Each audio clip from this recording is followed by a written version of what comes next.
शुक्राचार्य की पुत्री देवयानी की प्रेम कहानी। असुरों के पुरोहित शुक्राचार्य असुर नरेश वृषभवा के भी गुरु थे। वृषभवा की पुत्री शर्मिष्ठा और शुक्राचार्य की पुत्री देवयानी एक दिन अपनी अन्य सखियों के साथ जलक्रीड़ा के लिए गई।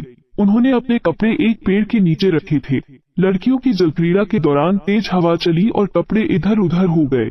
जलक्रीड़ा की समाप्ति के बाद जब लड़कियां अपने कपड़े पहनने लगी तो उनके कपड़े बदल गए। देवयानी के कपड़े शर्मिष्ठा ने पहन लिए। ये देख कुछ परिहास मिश्रित उलाहने के स्वर में देवयानी ने शर्मिष्ठा से कहा, मेरी शिष्य होकर तू मेरा वस्त्र कैसे ले सकती है? प्रतीत होता है तुझे सज्जनों के आचार विचार का ज्ञान नहीं है। ये सुन शर्मिष्ठा को क्रोध आ गया। उसने कहा, मेरे पिता राजा है, जबकि तुम्हारे पिता उनकी स्तुति करके अपना गुजर बसर करने वाले हैं।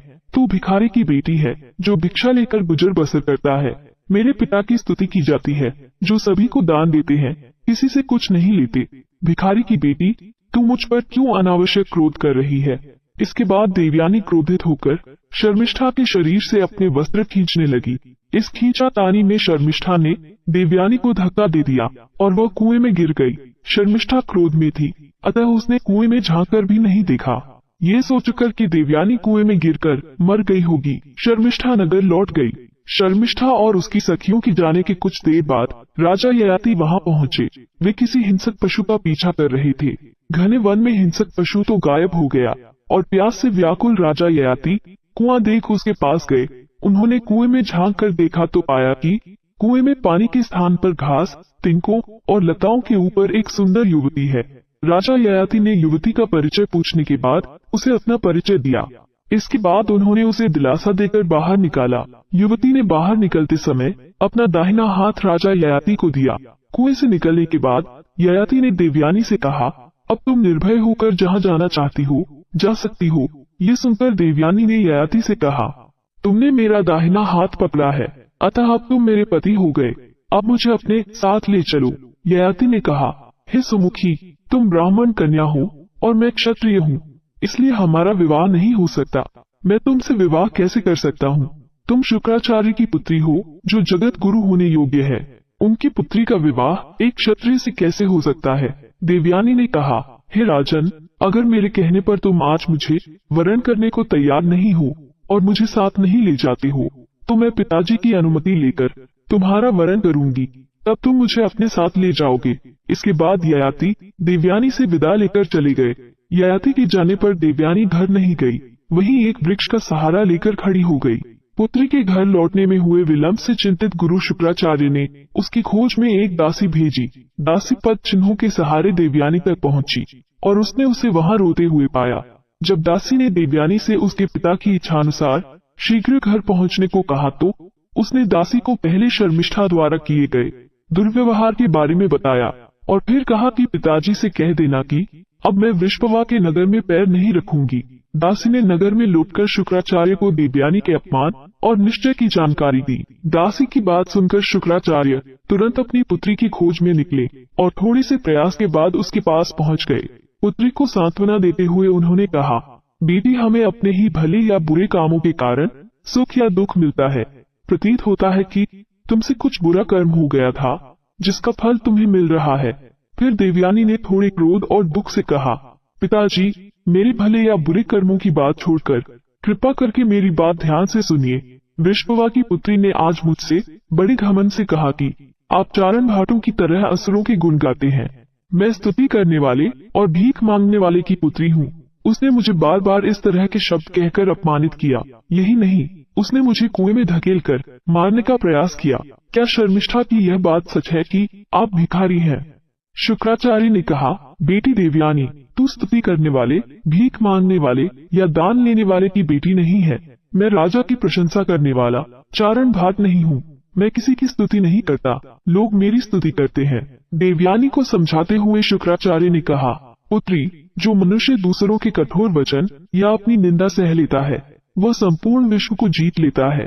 जो मनुष्य अपने क्रोध को अनियंत्रित घोड़े पर सवार घुड़सवार की तरह नियंत्रित कर लेता है वह सच्चा सारथी है। वह नहीं जिसने लगाम तो पकड़ी है लेकिन जिसके वश में घोड़ा नहीं है। देवयानी समझो, जिसने क्रोध को जीत लिया उसने विश्व को जीत लिया। जिस प्रकार सांप अपनी केंचुली त्याग देता है उसी प्रकार मनुष्य को क्रोध त्याग देना चाहिए।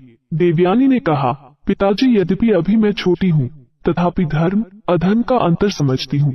मैं ये भी समझती हूँ कि क्रोध से क्षमा उत्तम है, तथापि उन लोगों के साथ रहना उचित नहीं है जिन्हें मर्यादा और शिष्टाचार का ज्ञान नहीं है, जो दूसरों के सदाचार और कुल की निंदा करते हैं। कटु वचन हृदय को चीर कर रख देते हैं।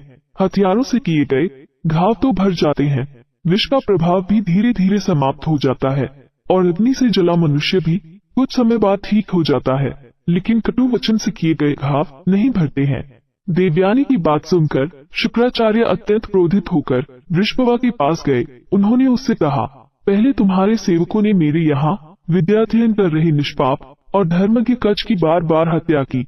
अब तुम्हारी पुत्री शर्मिष्ठा ने मेरी पुत्री देवयानी का न केवल कटु वचनों से अपमान किया है, बल्कि उसे कुएं में धकेलकर मारने का प्रयास किया है।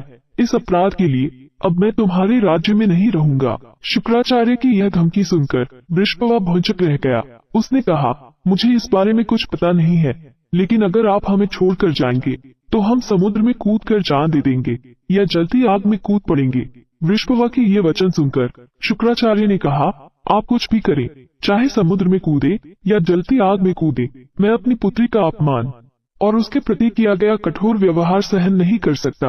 अगर आप मेरी पुत्री को संतुष्ट कर सके तभी मैं आपके राज्य में रुकूंगा, अन्यथा नहीं। वृषभवा और उसके दरबारी वन में देवयानी के पास गए और उसे क्षमा मांगी। देवयानी का गुस्सा शांत नहीं हुआ था। देवयानी ने कहा, शर्मिष्ठा ने कहा था कि मैं एक भिखारी की पुत्री हूँ, अतः अब वह अगर मेरी दासी बनना स्वीकार करे और मेरे विवाह के बाद भी मेरी सेवा करने का वचन दे, मैं उसे क्षमा कर सकती हूँ। वृषभवा और शर्मिष्ठा इस पर सहमत हो गए। शर्मिष्ठा ने अपना दोष स्वीकार किया। उसने कहा, मेरे अपराध के कारण मेरे पिता के आचार्य को नहीं जाना चाहिए। मैं देवयानी की सेवा करने और दासी बनने को तैयार हूँ। शर्मिष्ठा ने देवयानी से कहा, मैं दासी बनकर तुम्हारी सेवा करूंगी और तुम्हारे विवाह के बाद तुम्हारे साथ जाऊंगी। कुछ समय बाद देवयानी फिर उसी वन में गई। संयोगवश ययाति भी शिकार के लिए वहां पहुंचे। राजा ययाति ने खूबसूरत आभूषणों से सजी और दासियों से घिरी देवयानी को देखा। देवयानी ने एक बार फिर ययाति से अनुरोध किया, क्योंकि तुमने मेरा दाहिना हाथ पकड़ा था, अतः तुम मुझे अपनी पत्नी बनाओ। ययाति शुक्राचार्य के भय से यह प्रतिलोम विवाह करने को तैयार नहीं था, अतः देवयानी ने दासी भेजकर अपने पिता को बुलाया। शुक्राचार्य के आगमन पर देवयानी ने कहा, पिताजी, नहुष पुत्र राजकुमार ययाति हैं। इन्होंने संकट के समय मेरा हाथ पकड़ा था, अतः मुझे इन्हें समर्पित कर दे। शुक्राचार्य ने ययाति से कहा, नहुष नंदन, मेरी पुत्री ने पति रूप आपका वरण किया है, अतः इसे अपनी पटरानी के रूप में ग्रहण करो। वृषभवा की पुत्री शर्मिष्ठा भी तुम्हें समर्पित है। इसका सदैव सम्मान करना, किंतु इसे कभी अपनी सेज पर ना बुलाना। इसके बाद शास्त्रोक्त विधि से ययाति के साथ देवयानी का विवाह हो गया। समयानुसार देवयानी ने एक पुत्र को जन्म दिया। ये देख शर्मिष्ठा की इच्छा भी मां बनने। थोड़ी हिचकिचाहट के बाद उसका निवेदन स्वीकार किया और शर्मिष्ठा भी गर्भवती हो गई। निर्धारित समय पर उसने एक पुत्र को जन्म दिया। इस प्रकार कालांतर में ययाति के देवयानी से 2 और शर्मिष्ठा से 3 पुत्र हो गए। कुछ समय बाद देवयानी को ययाति और शर्मिष्ठा के घनिष्ठ संबंधों का पता लग गया। इस पर वह नाराज होकर अपने पिता के पास चली गई। देवयानी से शर्मिष्ठा के 3 पुत्रों की जन्म कथा सुनकर शुक्राचार्य नाराज हो गए और उन्होंने ययाति को श्राप दिया कि तुमने जवानी के नशे में आकर यह अनुचित कार्य किया है, अतः तुम वृद्ध हो जाओ। शुक्राचार्य के श्राप देते ही ययाति बूढ़े हो गए। उनके श्राप से भयभीत हो राजा ययाति गिड़गिड़ाते हुए बोले, हे गुरुदेव, आपकी पुत्री के साथ विषय भोग करते हुए अभी मेरी तृप्ति नहीं हुई है। इस श्राप के कारण तो आपकी पुत्री का भी यह हित ही है। तब कुछ विचार करके शुक्राचार्य जी ने कहा, यदि कोई तुझे प्रसन्नता पूर्वक अपनी यौवनावस्था दे तो तुम उसके साथ अपनी वृद्धावस्था को बदल सकते हो। इसके पश्चात राजा ययाति ने अपने ज्येष्ठ पुत्र से कहा, वत्स यदु, तुम अपने नाना के द्वारा दी गई मेरी इस वृद्धावस्था को लेकर अपनी युवावस्था मुझे दे दो। इस पर यदु बोला, हे पिताजी, असमय में आई वृद्धावस्था को लेकर मैं जीवित नहीं रहना चाहता, इसलिए मैं आपकी वृद्धावस्था को नहीं ले सकता। ययाति ने अपने शेष पुत्रों से भी इसी प्रकार की मांग की, लेकिन सभी ने कन्नी काट ली। लेकिन सबसे छोटे पुत्र पुरु ने पिता की मांग को स्वीकार कर लिया। पुनः युवा हो जाने पर राजा ययाति ने यदु से कहा, तूने ज्येष्ठ पुत्र होकर भी अपने पिता के प्रति अपने कर्तव्य को पूर्ण नहीं किया, अतः मैं तुझे राज्याधिकार से वंचित करके अपना राज्य पुरु को देता हूँ। मैं तुझे श्राप भी देता हूँ कि तेरा वंश सदैव राजवंशियों के द्वारा बहिष्कृत रहेगा। वीडियो अच्छी लगी हो तो लाइक